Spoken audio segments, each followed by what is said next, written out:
আসসালামু আলাইকুম। আমি আজকে শেয়ার করব ছোট্ট একটি গল্প যেখানে আছে প্রকৃতি, ফুল, আব্বার পরিশ্রম আর জীবনের শিক্ষা। আশা করি গল্পটা আপনাদের মন ছুঁয়ে যাবে। যে যেখান থেকে দেখছেন সবাইকে স্বাগত জানিয়ে আজকের এপিসোডটি শুরু করছি। তাহলে চলেন শুরু করা যাক।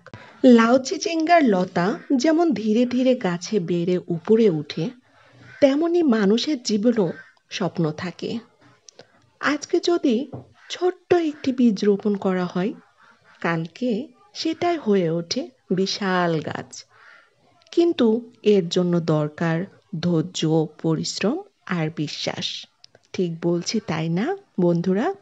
জানেন, আমি যখন আব্বাকে দেখি গরম রোদে কষ্টের মাঝে কাজ করছে, তখন মনে হয় প্রকৃতির শিক্ষা বইয়ের পাতায় নয়, জীবনের মাঠে ঘাটেই পাওয়া যায়। যেভাবে আব্বা নীরবে বিনা অভিযোগে পরিশ্রম করে, তেমনি আমাদেরও স্বপ্নের পথে নীরব সংগ্রাম চালিয়ে যেতে হয়। ফুল ফুটতে একদিনে সময় লাগে না। কুঁড়ি ধীরে ধীরে খুলে যায়, রোদ পায়, পানি পায়, তখনই ফুলটা সবার মন জয় করে, তাই তো?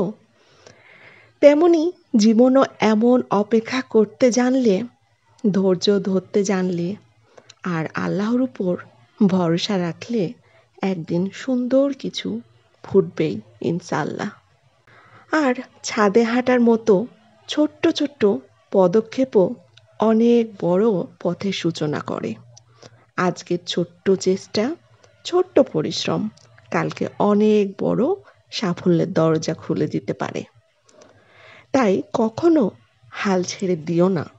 প্রকৃতিকে দেখো, গরম শেষে আসে বৃষ্টি, শীতের পর বসন্ত আবার ফিরে আসে, অন্ধকার রাতও ভোরের আলোতে ভেঙে যায়।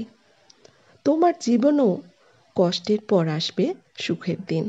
এটাই প্রকৃতির শিক্ষা।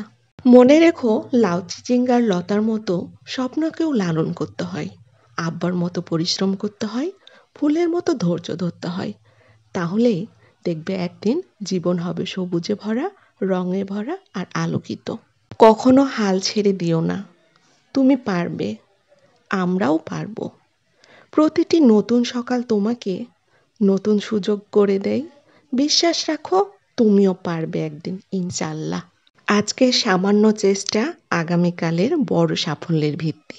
ধৈর্য আর পরিশ্রম ছাড়া ফল মেলে না কখনো। জীবন সবসময়ই সুন্দর যদি আমরা পরিশ্রম আর ধৈর্য ধরে এগিয়ে যাই।